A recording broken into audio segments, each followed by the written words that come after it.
자, 안녕하세요. 강의 진행하겠습니다. 2024년 1월 기본이론 강의고요. 1차 기본이론 강의가 아마 학원 홈페이지 가시면은 2023년도 8월 달에 촬영한 게 있고 그 다음에 1월 달에 또 진행하는 게 있습니다. 그래서 여러분들이 강의가 8월달 강의, 1월달 강의 어떤 차이가 있을까 이런 것들을 좀 궁금해하실 것 같아요. 그래서 일단 첫째 시간에는요 둘 다 기본 이론 강의입니다. 그런데 좀 차이가 있는 점을 좀 말씀드릴 거고 일단은 오늘 첫 시간이니까 강의를 어떻게 진행한다, OT를 먼저 진행하고 그 다음에 강의를 이어서 진행하도록 하겠습니다. 자, 맨 처음에 여러분들이 강의 계획서 혹시 파일로 갖고 계시면은 그걸로 보시면 돼요. 실강생분들은 이렇게 자료가 지금 자료로 제출이 됐는데 그걸 보시면서 대충 어떻게 우리가 공부를 해야 되겠다라는 그런 큰 그림을 좀 그려보시면 좋겠습니다. 자, 일단 2024년도 시험은 변화했다라는 얘기를 많이들 들어보셨죠. 처음 여러분들이 그 전까지는 2022년도에 시험 합격률 한번 찾아보시면요 60% 넘게 붙었습니다. 대략 50%는 그냥 다들 붙는 거고 60%가 넘냐 안 넘냐 막 이렇게 얘기할 정도로 노무사 시험은 웬만큼 공부하면은 실수하지 않는 이상은 거의 합격한다. 그래서 보면은 많이 공부하는 것을 자랑스럽게 생각하지 않고 짧게 공부하면서 그냥 합격 컷 넘기는 게 거의 뭐랄까요, 도전이랄까요, 챌린지랄까요. 그래서 뭐 3주 만에 붙었습니다, 뭐 노베이스 몇 달 만에 합격, 뭐 이런 것들 많이 인증하고 그랬었습니다. 그 정도로 좀 난이도가 그렇게까지 높지 않았던 시험이었던 게 사실이에요. 그래서 1차를 너무 쉽게 붙어버리니까 이건 운명이다 그러면서 2차를 준비 없이 시작하는 분들이 굉장히 많았고 2차 시험이 실질 경쟁이다 보니까 여러분들이 1차 때 쉽게 컷을 통과했는데 2차 때는 굉장히 어렵다라고 하는 그런 벽에 부딪히곤 했었습니다. 자, 이렇게 1차가 너무 쉽다라고 하다 보니까 수험생들 중에서도 불만이 생기고 왜냐하면 너무 쉽게 이렇게 합격을 했는데 이게 이래서 전문가가 될 수 있는가 이런 생각들이 들겠죠. 그리고 또 2차를 시험을 준비하다 보니까 공부하다 보니까 야, 1차를 너무 쉽게 준비하는 게 오히려 독이 될 수도 있구나 이런 생각들을 하시게 됩니다. 지금은 이해가 안 되시겠죠? 근데 공부하시다 보면 느낄 겁니다. 왜 이렇게 1차가 쉬운 게 독이 되는지를 이 정도만 말씀드리고 그래서 시험이 변하기 시작합니다. 2023년에는 1차 시험의 합격률이 35%로 뚝 떨어져요. 35%도 상당히 많이 붙는 겁니다. 그런데도 불구하고 35%가 적다고 얘기하는 거는 그 전까지는 50%, 60% 이렇게 느끼다가 갑자기 떨어지는 거예요.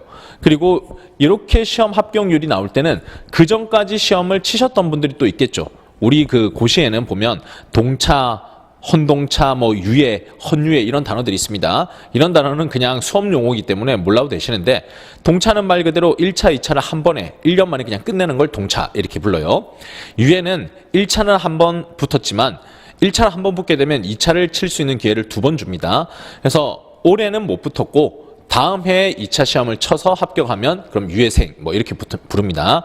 헌동은 또 다시 뭐냐, 동차는 동차인데 헌것이란 거죠. 새 것이 아니라. 그렇게 해서 1차, 2차를 한 번에 붙었는데 수험 경력을 보면은 예전에 처음 1차 붙고 그 다음에 2차에서 떨어지고 또 2차에서 떨어지고 다시 1, 2차 준비해서 합격 이렇게 되는 걸 우리가 헌동차, 뭐 수험 경력 한 3년 이렇게 되는 사람들 얘기합니다. 근데 헌유예 이렇게 하면 4년 차 이렇게 되고요. 자, 재미삼아 이런 스토리를 좀 말씀드려봤고 이렇게 수험이 점점점 길어질 수 있는데 그런데 35% 나온 사람들 중에서는 예전에 시험 1차를 합격했던 사람들도 있다는 거예요. 1차 시험을 합격했던 경력이 있는 사람들이 시험을 쳤는데 그때 난이도가 아닌 거예요. 문제 지문을 읽어보니까 야, 이거 모르겠는데 적어도 4개 지문 중에 정답을 몰라도 안 되는 거 제끼고 나면 딱 보이는 게 있었는데 이제는 2개 중에 아리까리한 거죠. 그러다가 보니까 오답을 많이들 찍으셨고 결과 합격률이 이렇게 낮아지게 됐습니다. 충격적이었죠. 제 아는 수험생 중에서도요 2차 시험을 준비 열심히 하는 수험생인데 요번에 작년이죠. 2023년에 1, 2차를 동시에 붙겠다고 2차 공부 열심히 하다가 1차를 조금 소홀히 했습니다. 근데 이 친구가 결국 1차에 떨어져 버렸어요. 2차 공부가 너무 열심히 하다가 90%의 노력을 2차에 집어넣고 1차는 예전에 한번 합격했으니까 이 정도는 이라고 하면서 약간 방심해버렸는데 뭐 한 문제 차이, 2문제 차이 이렇게 그냥 떨어져 버린 거예요. 참 슬프죠. 그렇게 해서 합격률이 굉장히 낮아졌다. 이게 2023년이고 그리고 2024년에는 거기다가 플러스로 40문제 출제를 하겠다까지 나오고 있습니다. 이렇게 해서 문제 난이도도 올라갔는데 거기다가 25개의 문제가 아니라 40문제까지 늘어났으니까 그렇게 되면 문제 수가 많아지니 아무래도 잘 모르는 우리가 좀 자신 없는 문제가 그런 챕터가 문제가 하나가 나오는 게 아니라 2개, 3개 이렇게 나올 수 있는 거죠. 이제 공부를 더 꼼꼼히 해야 된다. 이렇게 말씀드릴 수 있겠습니다. 자, 그렇지만 뭐 걱정은 너무 크게 하지 마라. 준비만 잘하면 충분히 합격할 수 있는 게 객관식 시험이다. 이렇게 말씀드릴 수 있겠고요. 자, 이 강의는 그 시험 제도가 바뀐 것에 맞춰가지고 여러분들을 충분히 합격시킬 수 있도록 준비하는 강의입니다. 자, 일단 목표를 보겠습니다. 평균 60점의 절대평가 제도다라고 돼 있죠. 잘 볼 필요가 없어요. 우리의 목표는 뭐냐? 여기 1차 시험에서 만약 90점, 100점 나왔다. 그렇게 해서 2차 시험에 가점이 있다. 또는 여러분들 법인 취업하는데 아니면 노무사로서 취업하시는데 뭔가 가점이 있다. 그러면 저도 이 강의를 진짜 열심히 할 겁니다. 100점 위해서요. 근데 여러분들은 일단 합격 컷을 넘겨서 어떻게든 2차를 응시할 수 있는 그 기회를 얻는 게 목표란 말이죠. 그래서 잘 나오는 거 위주로 해서 60점을 넘길 수 있도록 만들어 드릴 겁니다. 그러면 어떻게 해야 될까? 자, 그러면서 많은 시간을 쏟아부어가지고 여러분들이 100점 맞는다. 이것보다는 효율적으로 공부하는 게 낫죠. 효율적으로 하시려면 최소한 시간을 들이고 최소한의 노력을 들이고 그러면서 최대의 효율을 가져가는 게 좋겠죠. 그걸 목표로 하는 강의입니다. 그래서 어떻게 공부하느냐? 말은 좋은데 그게 가능해요? 라고 물어볼 수 있는데 일단 이 교재에 나와 있는 챕터들이 다 어떻게 구성되어 있냐면 시험에 나올 수 있는 부분 중심으로 효율적인 합격 전략을 제시했다. 이렇게 돼 있죠. 말이 어렵게 돼 있는데 그냥 시험에서 좋아하는 문제들이 있고 좋아하는 조문들이 있습니다. 그런 것들 위주로만 강의를 한다라고 보시면 되겠습니다. 그래서 변형이 일어난다 하더라도 이 범위 안에서 변형이 일어난다. 그러니까 여러분들이 충분히 공부를 넓게 하지 않으셔도 핵심되는 것만 준비를 하셔도 정답을 맞출 수 있다는 거죠. 우리가 꼭 모든 지식을 다 알아야만 그 분야의 전문가가 되는 건 아니죠. 자동차 운전을 잘하는 사람이다라고 해서 자동차의 모든 재원에 대해서 기능에 대해서 다 알고 있는 건 아니잖아요. 그냥 운전하는 능력이 뛰어난 거죠. 또 뭐가 있습니까? 여러분들이 스포츠 선수다라고 했을 때 스포츠 선수의 근육의 움직임이라든지 모든 룰이라든지 이런 것들을 다 자세하게 알고 있는 건 아니죠. 역사라든지 뭐 세계의 명문구단은 돈이 얼마짜리인지 뭐 그다음에 뭐 이걸로 인해 산업의 크기는 어떤지 이런 것들 하나도 몰라도 되고 그냥 축구할 때 또는 농구할 때 자신의 종목에서 자기 자신의 역할에서 충실하게 능력만 보여주시면 되죠. 그래서 돌아오면 수험생도 합격만 할 수 있는 그 정도의 지식으로 문제풀이 스킬까지만 익히시면 그럼 충분히 합격할 수 있다는 겁니다. 자, 그렇게 강의를 할 거고 2023년에 높아진 난이도 그리고 2024년에 확대된 문항 이런 것들을 대비해서 반영해서 강의를 진행할 겁니다. 자, 일단 저의 목표를 말씀드렸고요. 이제 저의 목표자 여러분 목표였고 자, 그걸 위한 강의 교재를 볼 건데요. 강의 교재는 일단 여러분들 갖고 계실 건데요. 적중노동법 기본이론이라고 하는 재봉교재가 있습니다. 자, 이 다소 재봉교재다 보니까 아무래도 편집이라든지 그 다음에 이 종이 질이라든지 이런 것들이 좀 다소 마음에 안 드실 수 있습니다. 공부를 할 때 처음 공부하시는 분들이 많을 거니까 좀 좋은 책에 반듯한 책에 이런 것들을 가지고 공부하시면 좋죠. 근데 저는 여러분들이 이제 수험생활 하시면서 불만 중에 하나가 약간의 돈이 좀 부족하다 이런 얘기들도 많이 들었습니다. 비싼 강의도 들어야 되고 또 교재도 전과목 사다 보면 생각보다 부담이 커요 이렇게 얘기를 합니다. 2차 시험은 여러분들이 그래도 좀 새 책을 사시는 게 좋아요. 왜냐하면 1년 내내 붙잡고 여러분들이 보고 또 보고 할 거니까 필기도 하시고 형광펜도 긋고 이렇게 해야 되니까 2차 수험 교재는 여러분들이 웬만하면 교재로 제대로 된 출판된 교재로 구입하시는 걸 추천드립니다. 근데 1차는 여러분들이 제가 목표를 말씀드렸죠. 짧게 그리고 핵심에 나올 거 그러니까 붙잡고 있는 시간도 짧을 거고 여러분들이 이 내용에 대해서 그냥 뭐가 나온다 이거 나오면 오답이다 이런 정도만 파악하면 되기 때문에 저는 큰 돈을 들이지 않는 선에서 교재를 일단 제작을 했습니다. 저도 이 교재 옛날에 출판했었습니다. 출판사에서 맡겨가지고 제가 출판했었는데 금액 자체가 좀 많이 올라갔었어요. 재봉교재보다는 훨씬 더 비싸게 그렇게 출판이 됐었거든요. 그런데 지금은 여러분의 수험을 좀 가볍게 해드리기 위해서 가지본 형태로 진행을 하고 있고요. 뭐 또 이것보다는 다시 편집이 좀 필요해 보인다라고 하면 나중에 또 출판할 수도 있겠지만 올해는 가지본 교재로 진행할 겁니다. 그래서 다소 편집이 좀 매끄럽지는 않은 점은 있어요. 그건 좀 양해를 부탁드리고 그런 부분은 제가 강의 중에 이거는 편집 오류가 있으니까 이렇게 보셔라 라고 말씀드리도록 하겠습니다. 자, 다음에 이 노동법 교재는 꼭 갖고 오셔야 돼요. 강의 진행 중에 이 교재 가지고 말씀드릴 겁니다. 그래서 뭐 몇 페이지 보라, 그럼 여기 있는 자료를 보세요 이렇게 얘기할 거니까 교재가 없으면 수강하기 좀 힘들 수 있고요. 다음 여러분들이 다음 시간부터는 퀴즈 자료가 나갑니다. 퀴즈 자료는 어떻게 구성되냐라고 하면 오늘 배웠던 강의 내용 있죠. 오늘 배웠던 진도 내용을 다음 날에 퀴즈로 풀 겁니다. 그러면 여러분들이 배우고 난 다음에 집에 가서 복습을 하시고요. 그 다음에 충분히 휴면을 취하시고 휴식을 취한 다음에 오셔가지고 다음 강의 듣기 전에 한번 테스트를 해보는 겁니다. 내가 제대로 이해했는지, 정답이 있는지 오답이 있는지 이런 것들을 미리 확인을 해보고 그렇게 강의를 계속 들어가시는 거죠. 그러면 여러분들이 이게 제대로 이해했구나 아니면 제대로 이해하지 못했구나 라고 하면 그때그때마다 끊어가지고 저한테 질문할 수도 있겠죠. 그리고 제대로 이해하고 있다는 게 확신이 들면 공부하는 데 있어서 더 신바람이 납니다. 신바람이라는 단어가 좀 올드하죠. 그런데 그래도 여러분들이 공부하면서 이렇게 하면 합격할 수 있구나, 이렇게 하면 점수 나오구나 이런 생각이 들어야 공부하는데 또 의미를 부여할 수 있지 않습니까? 그렇게 하기 위해서 계속 여러분들을 테스트하는 그런 퀴즈를 드릴 겁니다. 2회차부터 제공되니까 다음 시간부터는요 여러분들은 아침 9시 30분에 오셔가지고 퀴즈를 푸시는 거예요. 근데 퀴즈는 미리 말씀드리지만 정답만 맞추는 게 핵심이 아닙니다. 제가 퀴즈를 드리면은 일단은 지금은 여러분들이 처음 기본 이론 강의이기 때문에 오지선다 문제보다는 OX 문제를 많이 드릴 거예요. 오지선다도 가끔 섞기는 한데 주로 보면 OX 문제입니다. 그럼 OX 문제를 받으면 여러분들이 그냥 찍는 거예요. O 아니면 X. 확률이 무려 50% 아닙니까? 50%니까 그냥 여러분들이 대충 읽어본 다음에 느낌상 O, 느낌상 X 이렇게 문제 푸시는 경우들이 있습니다. 그렇게 해서는 전혀 실력에 도움이 안 되겠죠. 거기에 대해서 왜 틀렸는지 왜 맞는지에 대한 설명을 제가 요구할 겁니다. 그럼 여러분들이 여기서 왜 틀렸다 왜 맞다 이런 것들을 거기까지 써낼 수 있다, 아니면 적어도 이 부분이 틀렸다라고 집어낼 수 있다라고 한다면 그럼 여러분들이 실전에서도 이 문제만큼은 맞출 수 있다라고 볼 수가 있겠죠. 그렇게 여러분들이 좀 풀어주시기 바랍니다. 자, 이렇게 말씀드렸고 다음에 학교 보면 좋은 자료라고 되어 있는데 제가 어플을 만들었습니다. 이 어플은 죄송하게도 좀 유료입니다. 제가 열심히 만들긴 했는데 아무래도 어플을 만들기 위해서는 개발자님이 필요하고 그리고 또 서버비, 그리고 계속 어플에서 뭐 오류 같은 게 있으면은 개발자님이 관리를 해주셔야 되는데 솔직히 말씀드리면 이거 만드는데 비용이 좀 많이 들더라고요. 제가 월급을 드리고 여러분한테 공개 이렇게 하면 참 좋겠는데 저도 이 생활인이기 때문에 그분의 이 비용을 제가 대기가 좀 쉽지 않았었어요. 그래서 그냥 좋은 의도로 수험생들이 문제집을 다 구입한다 하는 것보다는 훨씬 더 좀 싼 가격에 그렇게 좀 해서 그리고 또 문제 풀 때 보면은 제가 좀 아쉬웠던 게 뭐냐면 이 노무사 수험 시장에 있는 문제집들은 문제 밑에 바로 답이 있어요. 고시 시험에 있는 문제집들은 좀 다들 이런 경향입니다. 처음에는 이해가 안 됐거든요. 중고등학교 때 공부할 때는 문제 있고 해설지는 제일 뒤에 있잖아요. 그래서 문제 풀고 난 다음에 해설은 별도로 있어가지고 해설을 가져와서 보고 싶을 때 봤는데 이거는 뭐 고시 시험이라고 하는데 바로 밑에 해설이 있으니까 실력이 는다는 기분이 하나도 안 드는 거예요. 안 풀린다 싶으면 슬쩍 보다 보면 이 컨닝도 하게 되잖아요. 그러니까 이 답을 맞추고도 되게 찝찝했었거든요. 이런 것들에 대해서 좀 바로잡아줬으면 좋겠다 하는 게 제 니즈였어요.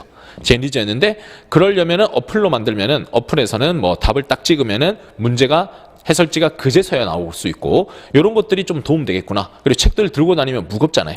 무거운데 갖고 다니면서 편하게 확인하면 좋겠구나. 그래서 이게 여러분들의 수험 생활에 좀 도움이 됐으면 좋겠다 하는 생각으로 일단 제작을 하게 됐습니다. 제작을 하게 됐고 하지만 애석하게도 비용은 좀 들었다.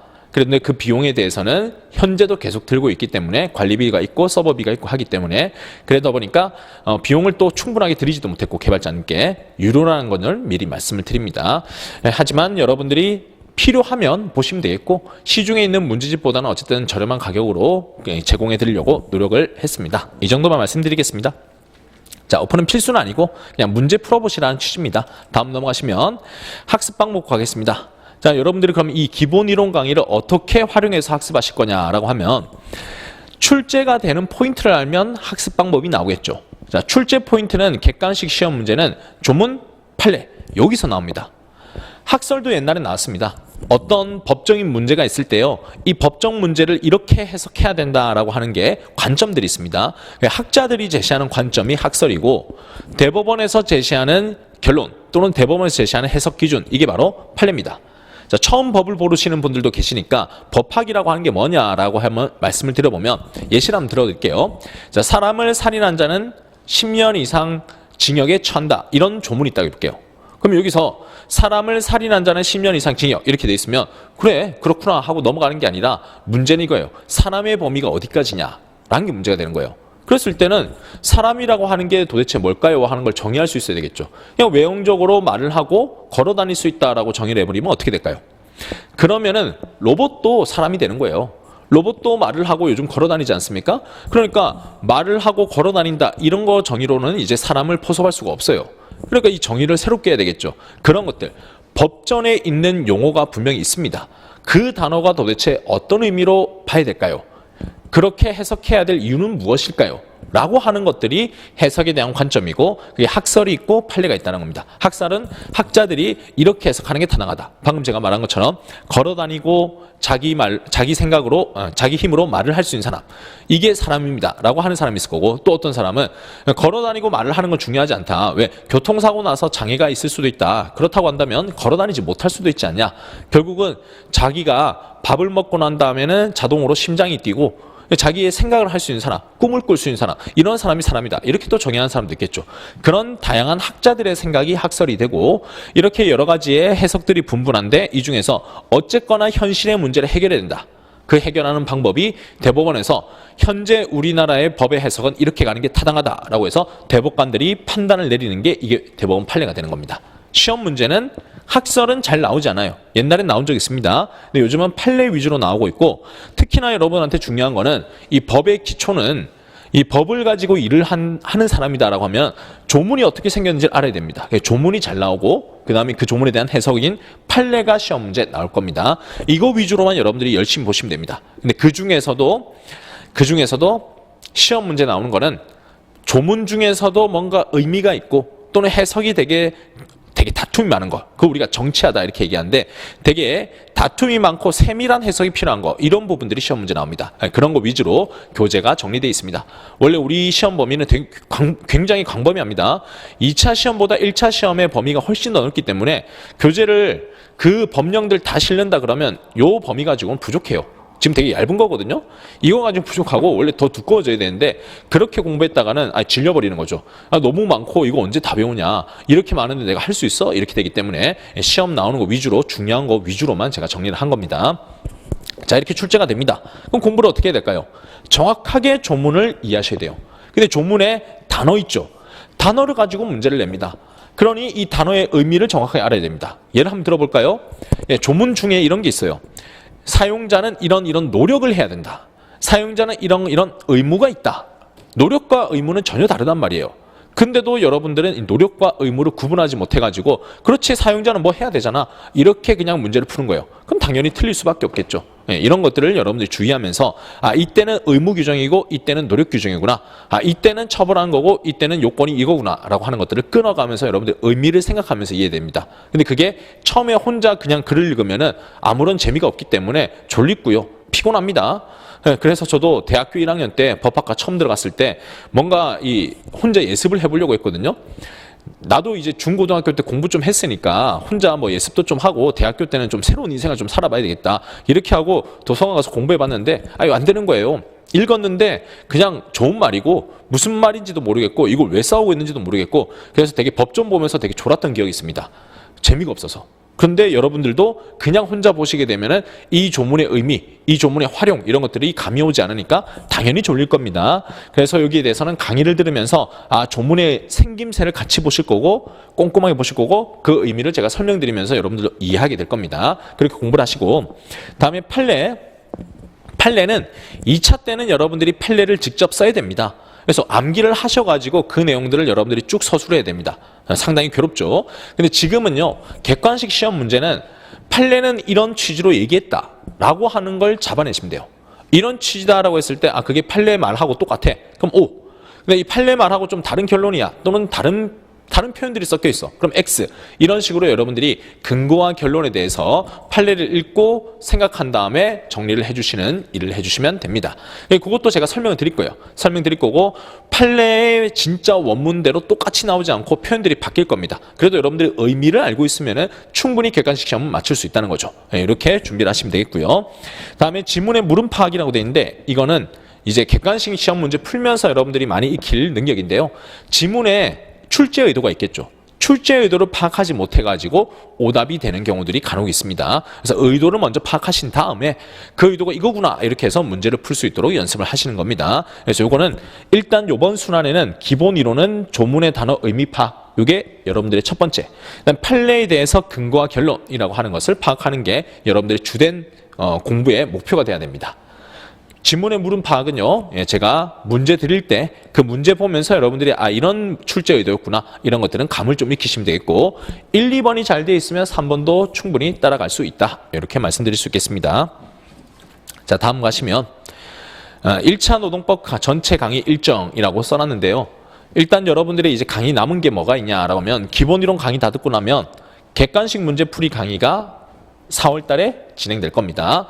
근데 요 4월 달에 진행되는 강의를 꼭 들어야 됩니까? 라고 했을 때는 근데 요거는 제가 뭐 개인별로 상담을 드리면서 더 솔루션을 드리겠지만은 일단 요것만 열심히 들어도 기본으로만 열심히 들어도 그래도 여러분들은 충분히 문제 풀이를 스스로 할 수가 있습니다.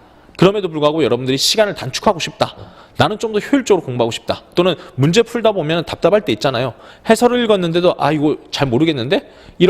그럴 때 여러분들은 문제 풀이까지 강의 들어주시면은 그럼 뭐 더더욱 점수가 잘 나올 수밖에 없겠죠. 자, 이런 게 있고 그 외 학원들은 특강들을 일정이 있습니다. 특강이 뭐냐? 뭐 최종 마무리 특강 이렇게 해서 전반적인 내용의 흐름을 한번 싹 훑어주는 강의. 그 다음에 기타 법령 정리 강의가 있고 그 다음에 최종 법령을 기타 법령들을 마지막으로 정리한다라고 하는 기타 법령 특강 같은 것들이 있습니다. 기타 법령 특강은 뭐냐면은 이 시험에 잘 나오는 게 우리 노원에서는 근기법, 노조법에서 노2에서는 노조법 이런 것들이 거의 메인 과목이에요. 그 외에 보면은 뭐 한두 문제 나오는 그 자잘자잘한 법들이 있어요. 되게 효율이 떨어지는 거죠. 조문은 많은데 공부 다 해봤자 한 문제. 되게 허무하잖아요. 그러니까 이런 공부들은 약간 뒤로 밀어놨다가 시험에 임박했을 때 나의 급박한 마음, 나의 절실한 마음 이걸 이용해가지고 그냥 마지막에 몰아넣는 거예요.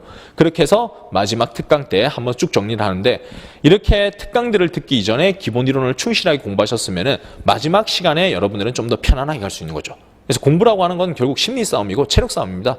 마지막에 여러분들이 좋은 컨디션으로 시험을 준비하느냐 아니면 쫓겨가면서 붙을지 안 붙을지도 모르고 자신감이 떨어져 가면서 시험을 준비하느냐 여기에 따라서 여러분들은 시험장 갔을 때 컨디션이 완전히 달라지겠죠. 이왕이면 지금부터 준비 잘 해놓으시면 마지막에 안전하게 갈 수 있다 이렇게 말씀드리겠습니다. 자, 일정 말씀드렸고요. 그리고 여러분들이 궁금해하실 것 같아요. 2023년도 8월 달에 기본이론 강의를 찍었다. 2023년도 8월 달에도 분명히 내년 대비, 그러니까 즉 2024년도 1차 시험을 대비해서 강의를 진행했었습니다. 그러면 그 강의하고 이 강의하고 차이가 뭡니까? 이렇게 물어보실 텐데 일단 교재, 지금 여러분들이 보고 계신 이 기본이론 강의 교재는 동일합니다. 하지만 2023년도에 강의하고 난 이후부터 또 새로운 조문과 새로운 판례가 쌓였겠죠.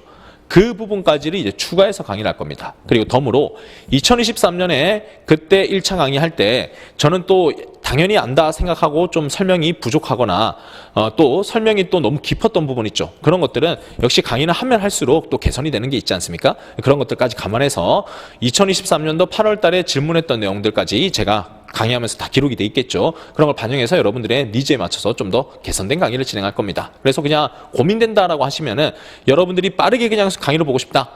이 강의는 그래도 촬영하고 올라가는데 시간이 걸리지 않습니까? 근데 그것보다 나는 하루에 강의를 뭐 3개, 4개씩 보면서 더 빨리 진도를 나가고 싶어. 이러면 여기 2023년 8월 강의를 보셔도 됩니다. 거기서 개정된 내용은 어떻게 하죠? 라고 물어보실 텐데 개정된 내용은 여기 정리 특강 때 제가 한 번 더 다룰 거예요. 그러니까 요 강의 보고 여기 정리 특강까지 하면 결과적으로 웬만큼 따라올 수 있다 이렇게 말씀드리겠습니다. 근데 그렇지 않고 나는 좀 불안하니까 최종 정리는 시간에 쫓겨가지고 결론만 말씀드릴 거니까 아무래도 좀 시간을 두고 천천히 해줬으면 좋겠다. 개정법까지 개정 판례까지도 좀 천천히 봤으면 좋겠다 라고 하시면은 2023년 8월보다는 지금 진행하는 강의를 봐주시면 됩니다. 자, 이렇게 해서 기본 이론이라는 관점에서는 똑같고 문제도 거의 비슷하기 때문에 유사하면서도 좀 더 개선된 게 현재 강의다 이렇게 보시면 되겠고 여러분들의 시간과 여러분들의 공부 일정에 맞춰 가지고 취사 선택하시면 되겠습니다. 자, 이렇게 해서 OT를 진행을 했고요. 대략 공부가 어떻게 돼야 되겠다, 나의 목표가 뭐다 하는 거 감 좀 잡으셨죠? 하지만 실제 그냥 목표를 말로 하는 것보다 공부하면서 내가 도달해야 될 지점을 파악하는 게 중요하겠죠. 그래서 강의를 바로 한번 진행해 볼 겁니다. OT하고 원래 좀 쉬어주는 게 좋지 않습니까? 라고 하는데 그것보다는 제가 바로 강의 진행하면서 여러분들이 첫 시간부터 이 공부는 어떻게 하는 거구나 하는 감을 좀 익혀드리도록 하겠습니다. 자, 챕터 1 노동법 일반이라는 부분을 보시고 교재는 2페이지로 시작을 합니다. 자, 노동법 일반은 노1, 노2 둘 다 나올 수 있는데 근데 그 중에서 제가 노1 부분만 좀 발췌를 했습니다. 자, 보시면 헌법에 있는 내용들이 나옵니다. 자, 이 노동법이라고 하는 것들은 법전 뒤져보시면은 노동법이라는 법은 없어요. 다 헌법이나 뭐 근로기준법, 노조법 이렇게 하는 노동관계를 다루는 각종 이름을 가진 법들이 있다는 겁니다. 그런 걸 우리가 다 묶어가지고 노동법 이렇게 부릅니다. 그래서 헌법에서도 노동에 관한 내용들을 다루는 게 있다는 거죠. 그 내용을 한번 보자라고 하면 헌법 제32조의 내용으로 시작을 합니다. 자, 처음 보시면 제가 색깔을 이렇게 막 넣어놨죠. 이게 다 출제 포인트예요. 보실게요. 1번 동그라미라고 되어 있는데 이게 32조 1항이라고 부릅니다. 모든 국민은 근로의 권리를 가진다라고 되어 있고 국가는 사회경제적 방법으로 근로자의 고용 증진과 적정임금 보장에 노력해야 하며 법률이 정한 바에 의해서 최저임금제를 시행하여야 한다. 이렇게 되어 있습니다. 자, 일단 의미는 뭡니까? 라고 하면 근로의 권리가 있습니다. 근로의 의무, 근로의 권리 이렇게 해서 근로하게 해주세요 라고 할 수 있는 법적으로 보장된 힘, 이걸 우리가 권리라는데 그 권리가 국민들한테 있다는 겁니다. 그러면 다음 줄 가시면은 그럼 거기에 대해서 국가는 헌법이라는 조문 자체는 국민과 국가에 관한 권리, 의무 이런 것들을 규율하는 겁니다. 그러면 국민들이 권리를 가졌으니까 국가는 의무가 있겠죠. 어떤 의무가 있냐, 어떤 일들을 하셔야 되냐라니까 사회 경제적 방법으로 근로자의 고용 증진과 적정 임금 보장에 노력해야 된다. 권리의 실현을 위해서 국가는 이런 노력들을 해야 돼요. 다음에 법률이 정하는 바에 의해서 최저임금제를 시행해야 돼요. 이렇게 나와 있죠. 다시요. 국민의 권리를 받고 그에 대비되는 국가의 의무, 국가의 노력들을 보신 겁니다. 자, 이렇게 봤을 때 해설을 좀 더 해보면 취지는 근로의 권리 이렇게 했을 때 오해할 수 있겠죠. 왜? 제가 지금 백수로 살고 있습니다. 10년째 백수인데 제가 원하는 일자리가 나오지 않아요. 제가 원하는 일자리는 되게 돈 많이 주면서 그러면서 몸이 편한 일자리를 원하는데 뭐 가보니까 다 힘들고 다 어렵고 또 복잡하고 그래서 일하다 보니까 대충 했더니 쫓겨나고 막 이러는 거죠. 그래서 국가한테 제가 요구합니다. 헌법 제32조 1항에 따르면 근로의 권리가 있는데 내가 원하는 일자리 만들어줘. 적게 일하고 많이 버는 거. 그러면서도 편하고 책임지지 않아야 되는 거. 주세요. 이렇게 얘기할 수 있겠냐는 겁니다. 제가 보니까 권리라고 하지만 그렇다 해서 이 권리가 일자리를 줘라고 하는 것은 아니다.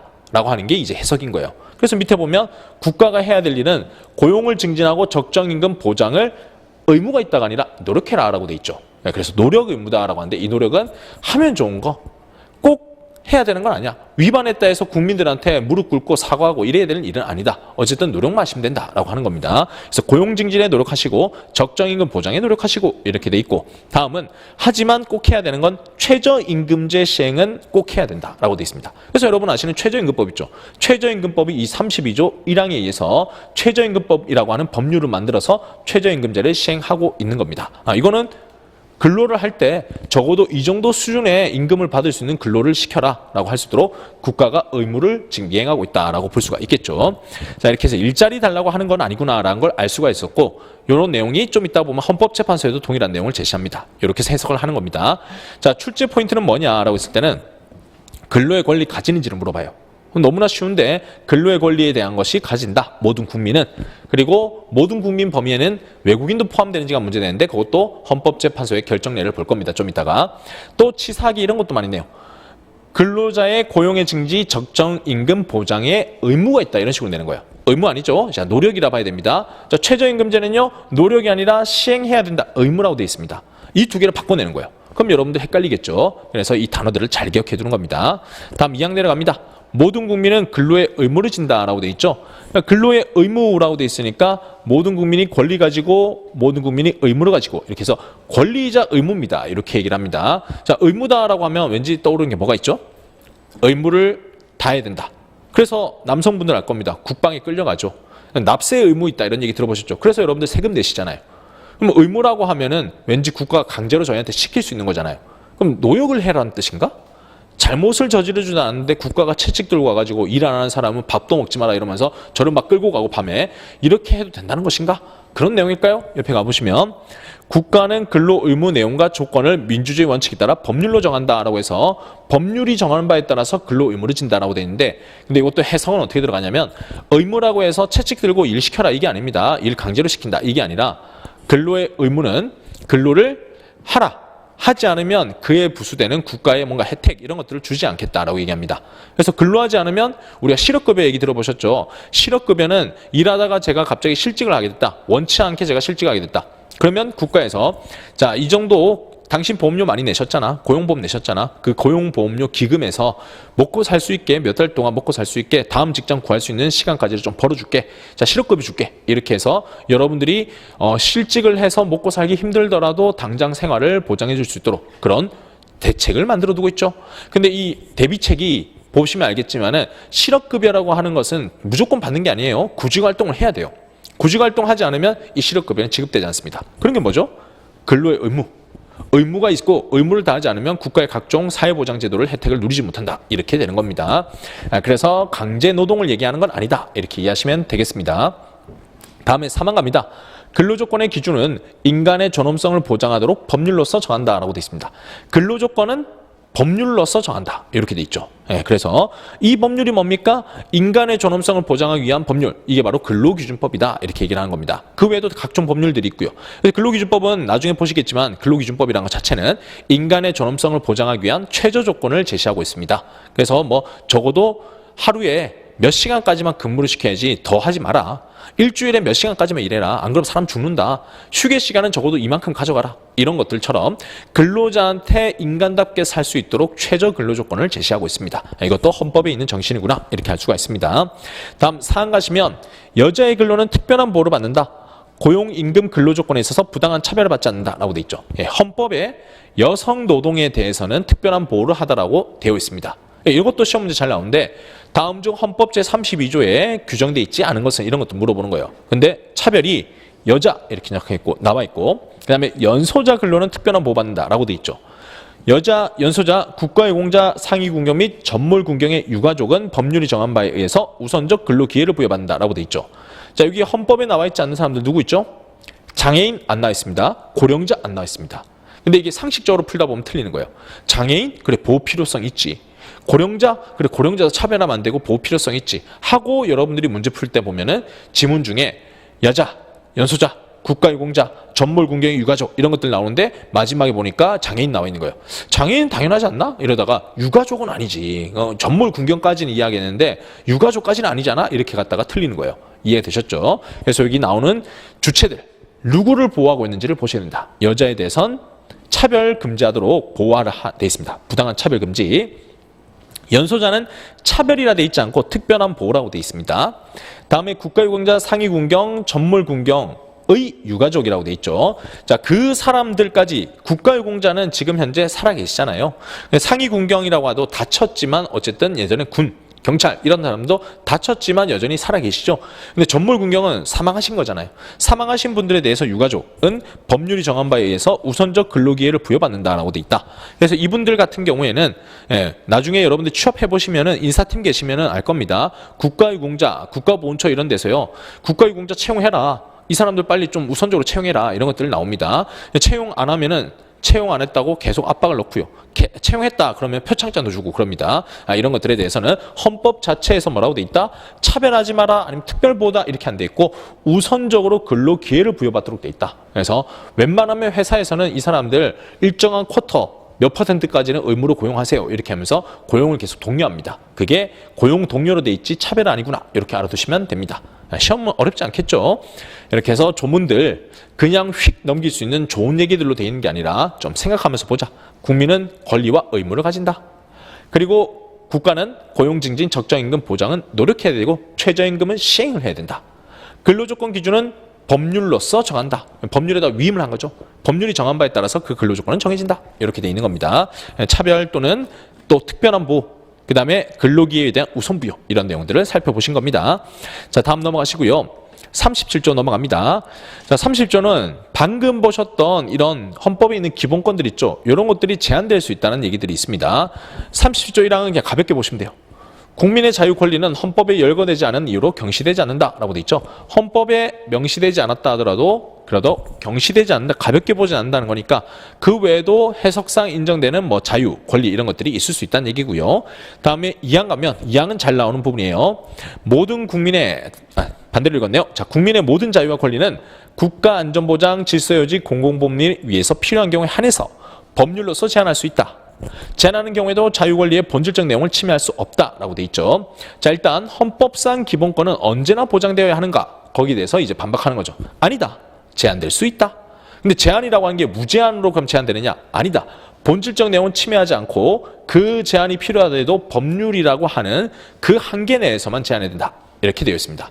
그러면 아시다시피 법률이라고 하는 건 국회를 통과해야 된단 말이죠. 국회의원들이 이 법을 이 정도까지만 제한합시다라고 하는 국민들의 대표가 합의하지 않는 이상은 무제한적으로 마음대로 국가가 통제하고 제한하고 이렇게 하는 것은 안 된다라는 걸 알 수가 있습니다. 그래서 제한은 가능하지만 어느 정도의 한계가 있구나 이렇게 알아두시면 되겠습니다. 자, 다음 또 넘어가시면 이제 판례 내용을 볼 겁니다. 자, 판례 내용은 너무 길어가지고 제가 교재에 실어놨어요. 여러분들이 교재를 보면서 같이 한번 내용 정리해 봅니다. 2페이지에 관련 판례 98년도 11월 26일 헌법재판소 결정례가 있죠. 이 내용을 읽어보시면 근로자 공급 사업은 성질상 사인이 영리를 목적으로 운영할 때 근로자의 중간 착취, 강제근로, 인권침해, 인신매매 부작용이 초래될 가능성이 매우 크다. 노동부 장관의 허가를 받은 자만이 근로자 공급 사업 할 수 있도록 제한하는 것을 직업 선택 자유의 본질적 내용을 침해하는 것으로 볼 수 없다라고 돼 있죠.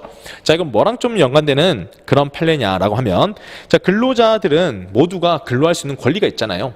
그럼 근로라고 하는 것은 나의 일자리를 할 수 있는 권리다. 그럼 내가 근로자로 일을 하든 어떤 회사에 취업을 하든 내가 어떤 사업을 하든 그런 것들 다 나의 자유가 있지 않냐, 이렇게 좀 볼 수가 있겠습니다. 그랬을 때 이 근로자 공급 사업 중에 여러분들이 근로자 공급 사업에 대해서 어쩌고저쩌고 나오고 있는데 이게 뭘까요? 이게 바로 직업소개소입니다.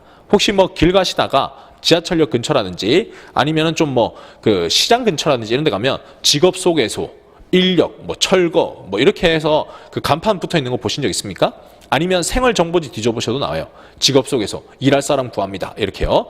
저도 그 군대 가기 전에 대학생 때 휴학을 하고 군대 가기까지 기간이 좀 남았는데 알바를 구하러 갔는데 알바에서 제가 군대 곧 몇 달 뒤에 입대합니다 라고 하니까 아무도 안 써주는 거예요. 장기로 일할 사람 필요한다. 우리는 이렇게 군대 가려고 한두 달 일하고 뭐 세 달 일하고 이런 사람들 구하지 않는다. 이렇게 하는 거죠. 저는 그때 그냥 조금이라도 마지막까지 열심히 벌어보고 싶었는데 성실하게 일할 수 있었는데 근데 다들 그때 알바들을 채용을 안 해줬어요. 되게 슬펐어요. 그러다가 제가 직업소개소 홍보지를 보고 제가 가봤습니다. 갔더니만 뭐 하는 거냐?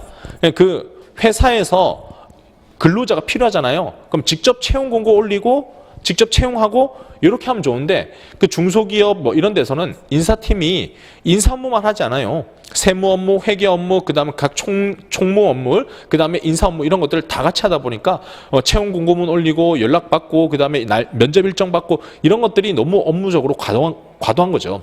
과로하고 너무 힘들죠. 그러니까 어떻게 하냐? 이 채용이라고 하는 기능을 밖에다가 돌려놓는 거예요. 혹시 일할 사람, 우리가 필요한 사람은요, 뭐 남성, 야간 근로 가능한 자, 그리고 뭐 군대 갔다 온 사람, 뭐 이렇게 해가지고 딱 찍어가지고 이런 사람들 좀 구해줄 수 있나요?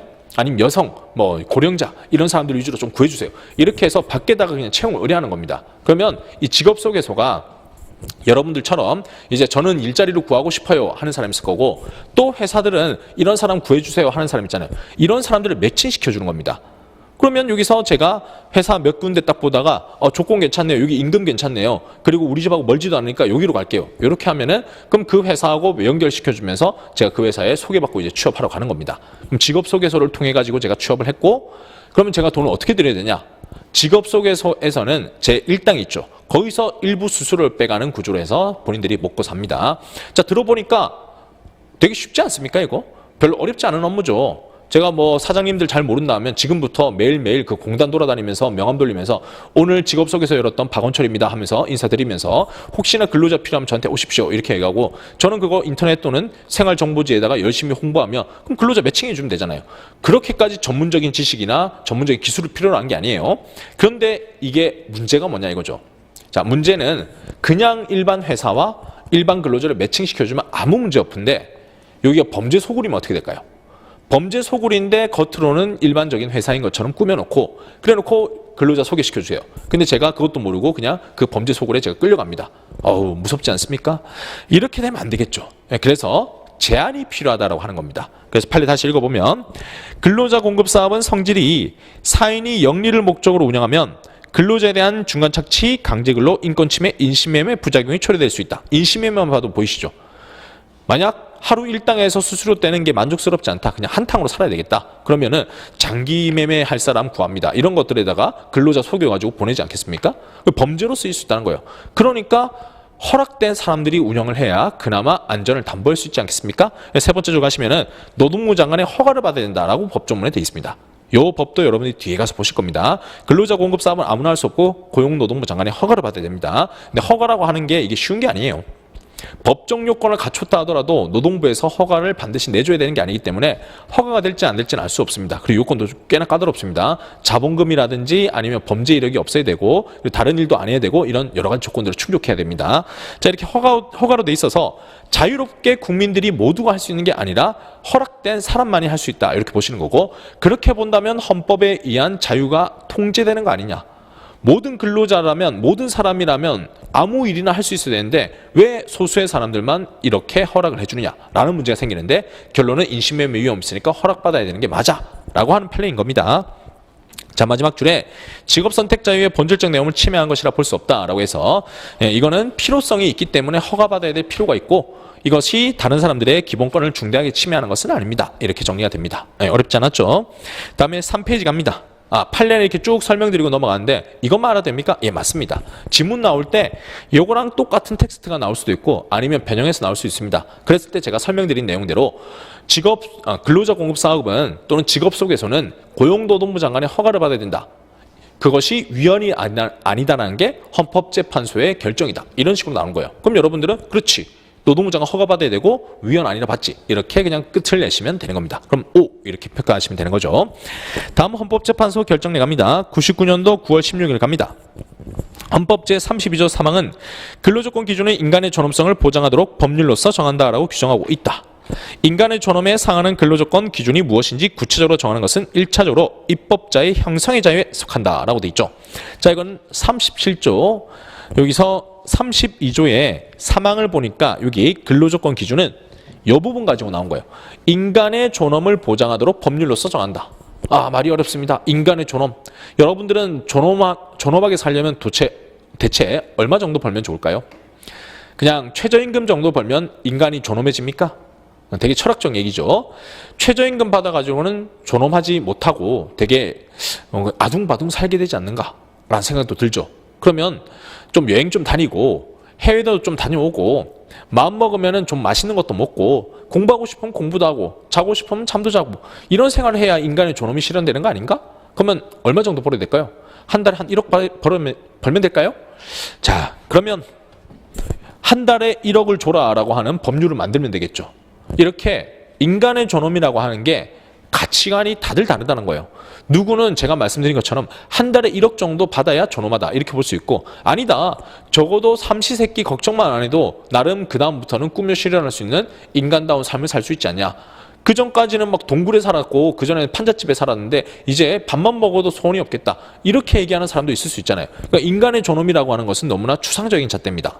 그러면 우리의 법들은 어떻게 만들어져야 되냐라고 하는 거죠. 거기서 헌법재판소는 인간의 존엄에 대해서는 세 번째 줄에 입법자의 형성의 자유다라고 돼 있죠. 입법자들이 법률로서 정하는 거니까 결국은 국회의원들이 만듭니다. 국회의원들이 입법을 할 때 자유롭게 만들 수 있는 거다.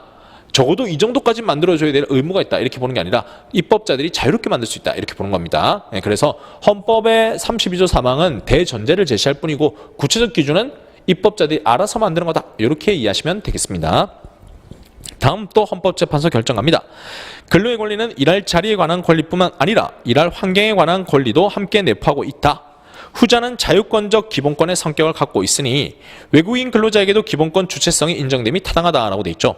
자, 이거는 읽어봤고 다시 한번 조문을 읽어보시면 32조 1항 모든 국민의 근로의 권리를 가진다. 모든 국민은 근로의 의무를 가진다라고 해서 국민들이 권리와 의무를 가진다라고 말씀드렸습니다. 자, 헌법재판소의 지금 2007년 8월 30일은 근로의 권리에 대한 얘기죠. 이 근로에 대한 권리는 분명히 국민이 됐으니까 여러분들이 생각할 때는 국민이다 하면은 대한민국에 있는 국민들, 즉 우리나라의 국적을 취득한 사람들 이렇게 생각할 겁니다. 그래서 그걸 좀 편하게 제가 한국인 이렇게 얘기하겠습니다. 자, 한국인이 있고 그 다음에 우리나라 국적을 가지지 않은 외국인이 있습니다. 외국인도 모든 국민에 들어가서 근로의 권리를 가집니까? 이게 문제되는 거예요. 이해가 되셨죠? 외국인은 모든 국민 안에 들어가지가 않는데 그런데 어떻게 근로의 권리를 가질까? 이렇게 생각할 수 있는데 결론만 말씀드려보면 헌법재판소는 이 모든 국민 안에는 누구도 포함되느냐라고 했을 때 세 번째 줄 외국인 근로자에게도 들어간다. 외국인 근로자도 모든 국민에 들어가서 근로의 권리를 가진다. 이렇게 얘기를 합니다. 그러면 글 써놓은 게 언제부터 외국인이 우리 국민이 됐습니까? 이게 말이 됩니까? 이렇게 생각할 수 있어요.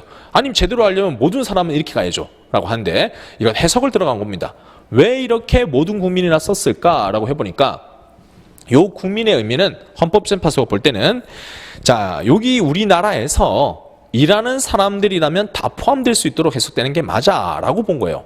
그럼 왜 국적을 따지지 않고 우리나라에 일하는 사람이란 걸 얘기를 했을까요? 라고 하니까 근로의 권리라고 하는 것은 근로를 일자리를 주세요라는 것도 있지만 그거 말고 일할 때 안전한 환경에서 일할 수 있는 권리 그것도 포함된다라고 하는 겁니다. 그럼 이해가 좀 되시죠? 여러분들이 일할 때 단순히 일자리만 원하기도 하지만 또 일자리 중에서 일하다가 뭐 일하러 가는 순간 한 2시간 만에 죽어요. 그러면 여러분들이 그 일자리를 원하겠습니까? 그렇지 않고 양질의 일자리, 일하면서 죽지 않은 안전한 일자리 이런 것들을 원하지 않겠습니까? 그러니까 질도 중요하다는 거예요. 일자리라고 하는 양, 자릿수 이것도 중요하지만 그래도 사람들이 좀 편하게 안전하게 그리고 죽지 않고 자신의 능력을 개발할 수 있는 그런 양질의 일자리가 필요하다는 거죠. 그럼 질도 중요한 건데 이 근로의 권리에서는 질에 대한 거는 결과적으로 모든 사람이라고 한다면 모든 인간이라고 한다면 죽지 않아야 되는 것 환경을 보장해 줘야 되는 거 아니냐 이렇게 얘기를 한 겁니다. 그래서 두 가지를 구분합니다. 양에 대해서는 이거는 우리나라에 세금 내시고 우리나라의 그 국적을 가지고 우리나라에서 활동하는 사람 즉 앞서 말씀드렸던 우리나라 국민들한테 적용된다 봅니다. 진짜 우리나라의 국적을 가진 사람들. 근데 일 환경 질이라고 제가 써놨고 이걸 환경이라 한다면 이 환경은 사람이라면 누릴 수 있어야 된다는 거죠. 우리나라 사람들은 살고 외국인들은 죽어라 이렇게 하면 안 되지 않습니까? 인간이 참 그러면 안 되잖아요. 어떤 중소기업에서 근로자를 뽑아다가 대기업 직원인 중소기업에서 뽑았어요. 중소기업만 얘기하자면 대기업이랄까요? 자, 대기업인데 국내 우리나라 국적을 가진 사람들한테는 안전한 자리를 주고 안전한 일을 주고 외국인들한테는 말도 못한다고 되게 위험한 마음 주면서 안전 장구도 안 주고 교육도 안 시켜줬다. 그렇게 해서 외국인 근로자는 왔다가 다 죽어나가는 거예요. 야, 이거는 뭐 살인이죠. 살인하는 거랑 마찬가지죠. 그러면 안 되겠죠. 그래서 일할 환경에 관한 권리도 함께 내포하고 있고 후자는 자유권적이다라고 해서 여러분들이 좀 헷갈리게 만드는데 일단 결론으로 바로 갑니다.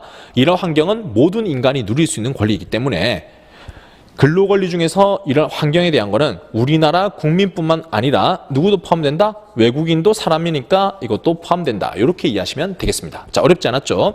근데 여기서 갑자기 자유권적 기본권이라고 지금 나와 있죠. 자유권이라고 하는 게 뭐냐라고 하면 두 가지를 여러분들이 기본적으로 아셔야 됩니다. 자, 자유권이 있고 사유권이 있다. 이렇게 되는데 자유권은 모든 인간이라면 누릴 수 있는 거다 이렇게 얘기를 하고 주로 보면 이 자유권을 대두되는 게 언제였냐면 국가의 억압으로부터 우리가 투쟁을 통해서 받아낸 게 이 자유권이다 이렇게 얘기합니다. 옛날에 신분제 사회에서는 자유가 없었죠. 사람이라고 하는 걸 사람으로 존중받지 못했습니다. 그래서 왕, 귀족, 뭐 성직자 이런 특권층들만 사람으로 대접받았고 그 이외에 있는 그냥 일반적인 농민이나 아니면 일반적인 그냥 시민들 그리고 뭐 노예계급 이런 사람들은 신문제에서는 사람으로 제대로 대접받지 못했죠.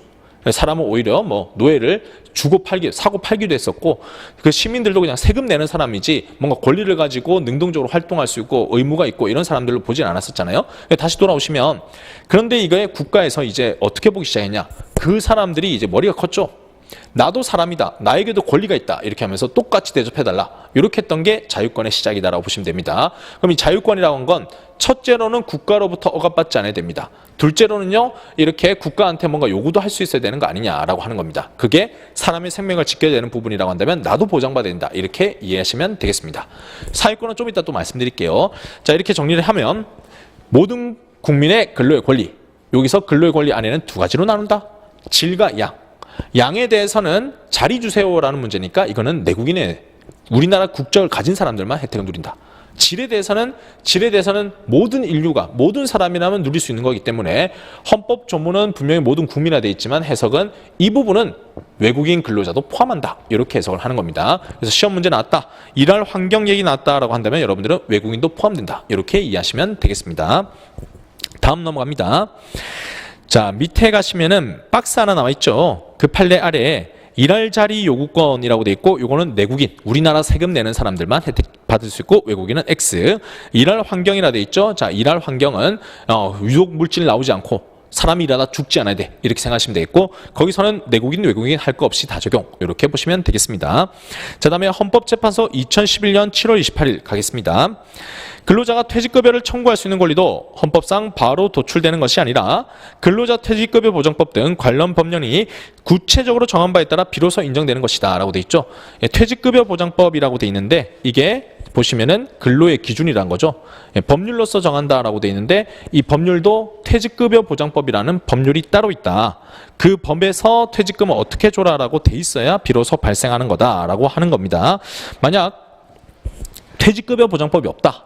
그러면 퇴직금이라고 하는 게 헌법상 보장되는 게 아니니까 무조건 여러분들이 1년 근무하고 퇴사했으면 퇴직금 주세요 라고 하는 말을 할 수가 없다는 거죠. 이렇게 해서 퇴직급여도 헌법에서 바로 노출되는 것이 아니라 법률을 따로 만드셔야 됩니다. 이렇게 정리가 되는 겁니다. 다음 헌법재판소 2015년도 12월 23일 판결례를 가시면 해고예고제도라고 돼 있죠. 이건 좀 설명이 필요한데 해고예고제도는 근로관계 존속이라는 근로자보호 본질적 부분과 관련되는 것이 아니다. 해고예고 제도를 둘 것인지 그 내용에 대해서는 상대적으로 넓은 입법 형성의 자유가 있다라고 되어 있습니다. 자, 이거 해고예고는 좀 설명을 드려야 되니까 다음 페이지 가셔서 얘기해 보면, 자, 해고예고 제도가 뭐냐? 근로기준법에서 나오는 건데 해고하기 1개월 전에 하는 겁니다. 해고하기 1개월 전. 30일 전이라고 얘기하는데 그냥 제가 편의상 1개월 전이라 할게요. 30일 전에 해고된다는 사실을 미리 알리는 겁니다. 미리 알림. 왜 이걸 알려줘야 되냐? 바로 그냥 일자리를 잃게 되면은 일자리 찾기가 힘들잖아요. 그럼 여러분들이 실업자로 되게 힘들게 살아야 되잖아요. 그러니까 다음 일자리를 구직할 수 있는 시간에 여유를 주겠다라고 하는 게 해고를 미리 알려주는 해고예고 제도입니다. 근데 이게 근로기준법에 있는 건데 이게 헌법에서 도출되는 기본권이냐라고 하는 겁니다. 다시 한번 판례를 읽어보시면 근로관계 존속이라는 근로자 보호의 본질 부분과 관련되는 것이 아니다. 해고예고 제도를 둘 것이냐 내용에 대해서는 상대적으로 넓은 입법 형성의 자유가 있다라고 돼 있죠. 앞부분에 이해 안 되는 단어들은 다 띄워놓고요. 결론만 보시면 이겁니다. 해고예고 제도는 둬도 되고 안 둬도 되고 꼭 한 달로 명시해야 되냐 이걸 2달, 3달 이렇게 하는 것도 가능하고 아니다. 해고예고는 15일 전으로 하고 그냥 돈 좀 줘라. 30일을 바꿔가지고 자 15일 전에 예고하시고 플러스 20일에 대해서 수당을 줘라. 이렇게도 바꿀 수 있겠죠. 그러니까 이 해고예고 제도라고 하는 것은 근로자 보호에 헌법상 근로자를 보호해야 되는 기본권적인 내용이 아니다. 입법자들이 어떻게든 설계할 수 있는 거니까 여기에 제도에 대해서는 자유롭게 다시 만들 수도 있고 바꿀 수도 있고 할 수 있는 거다라고 하는 게 입법 형성의 자유다. 이런 얘기를 하는 겁니다. 근데 이 내용도 결과적으로는 어디랑 연결되냐라고 하면 헌법 제32조의 사망 근로조건의 기준에 대한 부분이고 이것도 법률로서 정하는 거에 따라서 움직이는 거라서 입법 형성의 자유에 따라서 입법자들이 마음대로 바꿀 수 있다. 이렇게 이해하시면 되겠습니다. 자, 이 정도 보셔서 헌재 2015년 판결까지 읽어봤고요. 노동법 탄생의 배경이라고 되어 있는 거 있죠. 이 부분을 좀 볼 건데요. 이 부분은 여러분들이 그 자유권, 사유권 이렇게 얘기하는 그 영역에 대한 얘기입니다. 근데 이걸 알아두셔야 나중에 판례에 대한 부분들을 이해하기가 쉽기 때문에 여기를 좀 또 간략하게 정리해 봅니다. 자, 아까 제가 말씀드릴 때 중세 시대 얘기했었고 그리고 근대 시대 얘기하고 그 다음에 현대 이렇게 넘어온다 했다라는데 중세 근대 이럴 때면 신분제가 있었잖아요. 신분제에서 특권층 왕 그 다음 귀족, 그 다음에 성직자. 이런 계급들은 사람으로 대접을 받았으나 그 아래에 있는 그냥 일반 시민계급, 그리고 그보다 낮은 하층민, 노예계급, 이런 사람들은 사람으로 제대로 대접받지 못했습니다. 그러다가 뭐가 일어납니까? 시민혁명이 발생합니다. 시민혁명이 발생하면서 소위 말하는 이 시민계급, 노예계급, 이런 사람들이, 노예는 없어지게 되고 다 시민이 되고 시민들도 이제 머리가 크는 거죠. 크면서 지금까지 이제 권력자들에 비해서 우리가 억압받고 살아있는데 우리도 이제 기본권을 보장해달라, 이렇게 얘기를 하는 겁니다. 거기서 나오는 게 이제 자유권이 맨 처음에 대두됩니다. 자유권이 뭐냐? 자유권은 국가가, 자, 왕귀족이라고 하는 국가가 이 권력을 갖고 있는 사람들이 사람을 사람으로 보지 않고 바로 말 한마디에 의해서도 사람들이 바로 차용되고 이렇게 했던 시절이 있죠. 거기서부터 국가가 개인들을 억압하지 마라, 이렇게 나오는 게 자유권입니다. 그럼 이제부터는 어떻게 되죠? 국가가 함부로 개인에 대해서 억압을 하지 못하게 되면서 개인들의 계약과 개인들의 자유가 보장되기 시작하는 겁니다. 그럼 글을 한번 읽어봅니다. 자, 여기서는 세 번째 줄부터 가면 되겠고요. 인위적인 국가 개입 없이도 사회가 모순 없이 유지 발전하게 되고 르네상스 산업화 등의 자본주의가 발전해서 개인주의와 자유주의는 전성기를 맞게 된다. 이게 시민혁명 이후에 근대 사회에서 이후에서 시민들이 대두되면서 이렇게 개인주의, 자유주의가 전성기를 맞이하게 됐고, 그때 나왔던 게 계약자유, 소유권 절대, 과실책임 원칙. 이거는 민법의 일반 원칙으로 여러분 들어보셨을 겁니다.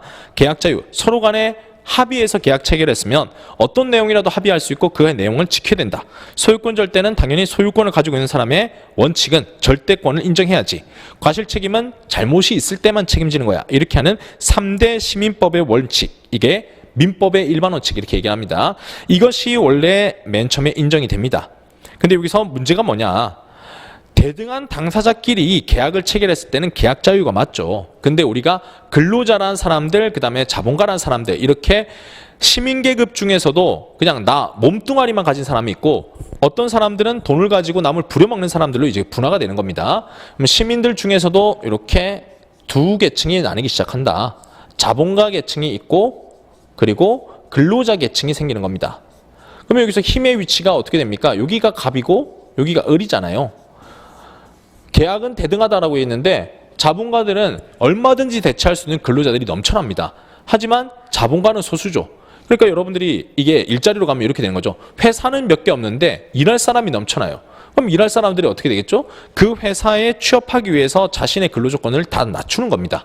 그래서 맨 처음에 1시간당 1,000원 이렇게 일을 시작했는데 나중에는 1시간당 500원, 1시간당 300원, 1시간당 100원 이런 식으로 근로조건을 낮춰야 됩니다. 왜? 경쟁이니까. 경쟁에서 살아남으려면 더 많이 일하고 더 적게 받아야 되겠죠. 그렇게 하다 보니까 어떻게 됩니까? 자본가는 계속 성장하는데 근로자들은 먹고 살기 힘들어집니다. 자, 이렇게 되니 이 불평등을 해소하기 위해서는 외부의 힘이 필요합니다. 그럴 때는 이제 도와줄 사람이 누가 있겠습니까? 외부에 있는 국가가 이제 와서 선한 영향력을 좀 행사해주라, 이라고 하는 게 사회권이에요. 밑으로 가볼게요. 3대 시민법 원리를 바탕으로 기업 발전과 부의 증대가 이루어짐에도 불구하고 근로자는 자본가에 비해서 경제사회적 상대적 약자 위치에 있다. 자, 이게 고급스러운 표현인데 저의 표현대로는 을이다, 이렇게 얘기했죠. 격차는 점점 넓어져 갔다. 을이 점점 더 밑으로 내려가고 갑은 더 강성해집니다. 계약자유 원칙이 추상적인 시민적인 자유에 머무른 한 근로자의 인간다운 생활은 보장되기 어렵다는 반성이 일어나자 국가가 이제는 개입에 의해서 시민법 원리를 수정하게 되었다라고 돼 있죠. 맨 처음엔 국가는 개입하지 마라고 했었습니다. 그게 자유권이랬어요. 근데 이제는 반대로 국가가 좀 도와주셔야 돼. 국가가 좀 개입해 주세요. 라고 하게 됐다는 겁니다. 그래서 이게 사회권이 더 강조되게 됐고요. 국가에선 노동법을 제정하게 됐고 최근에는 취업 근로자 보호 중심의 노동관계법이 역설적으로 취업 희망자의 취업을 방해하고 있다는 점에서 유연화 과제가 대두되고 있다 했는데 맨 마지막 읽지 않으셔도 돼요. 그냥 자유권과 사회권에 대한 개념만 아시면 되겠고 역사적으로 보면 자유권이 먼저고 사회권이 나중이다 라고 하는 겁니다. 그래서 헌법을 해석할 때 여러분들이 알아야 될 거는 자, 헌법을 해석할 때는 어떤 권리가 자유권으로 해석되는 경우가 있고요. 그 다음에 사회권으로 해석되는 경우가 있습니다. 자, 일단 여러분 사회권하고 생존권은 거의 같이 쓰이고 있습니다. 자, 자유권은 뭐라고요? 국가로부터 억압된 것에 대해서 해방받는 거. 국가는 건들지 마세요. 저희 일이니까 저희가 알아서 할게요. 이게 바로 자유권입니다. 국가는 여기에 대해서 침해하지 마세요. 이렇게 얘기하고 최소한만 보장하면 됩니다. 죽지 않도록만 해주세요. 이렇게 얘기하는 게 자유권. 이렇게 보시면 되겠고, 사유권은 뭐냐? 국가의 이제 적극적인 개입을 요구한다라고 보시면 되겠습니다. 그럼 노동법은 어디에 있습니까? 라고 물어보면 여러분이 배우셨던 1차 민법은 여기 자유권에 근거한 겁니다. 양당 사자가 대등하니까 대등하다는 전제에서 계약을 어떻게 하면 체결할 수 있을까요? 이 계약의 효력은 뭘까요? 라고 하는 게 이 자유권입니다. 시민 대 시민으로서 동등한 개인들이 체결한 거예요. 근데 사유권은요, 경제적으로 갑을의 위치는 다르다는 전제에서 시작하는 겁니다. 그러니 아무리 사장님하고 근로자가 서로 자유롭게 계약을 체결했다 하더라도 여러분 지금 상식적으로 최저임금 미달되면 안 된다는 거 알고 계시잖아요. 그리고 1일 8시간, 일주 40시간보다 더 길게 일하면 안 된다는 거 알고 계시잖아요. 그게 근로자 입장에서는 좋은 일이지만 사용자 입장에서는 아니 최저임금보다 낮은 임금을 받겠다 그러는데 왜 국가가 날 막냐? 왜 1일 8시간, 일주 40시간보다 더 일하겠다는 근로자를 왜 막냐? 이렇게 얘기할 수 있겠죠. 왜 자유를 억압하냐라고 하는데 대등하지 않으니까 대등하게 만들어주기 위해서는 국가가 개입해서 근로자를 보호한다. 이게 바로 사회권이다라고 보시면 됩니다. 그래서 해석이 문제될 때는 자유권보다는 사회권이 더 우위에 있다 이렇게 보는 거예요. 왜? 자유권에서 모순이 발생하니까 사회권으로 개입을 하는 거다. 이렇게 이해하시면 되겠고, 지금 헌법재판소의 결정 내에서는 이런 단어들이 가끔 등장을 합니다. 나중에 또 헌법 제33조를 볼 건데, 그건 노조법 때 볼 건데 거기서도 보면 이거는 자유권이고 이건 사회권이고 이런 얘기 나올 거예요. 그래서 여러분들은 단어를 알아두시면 되는 거예요.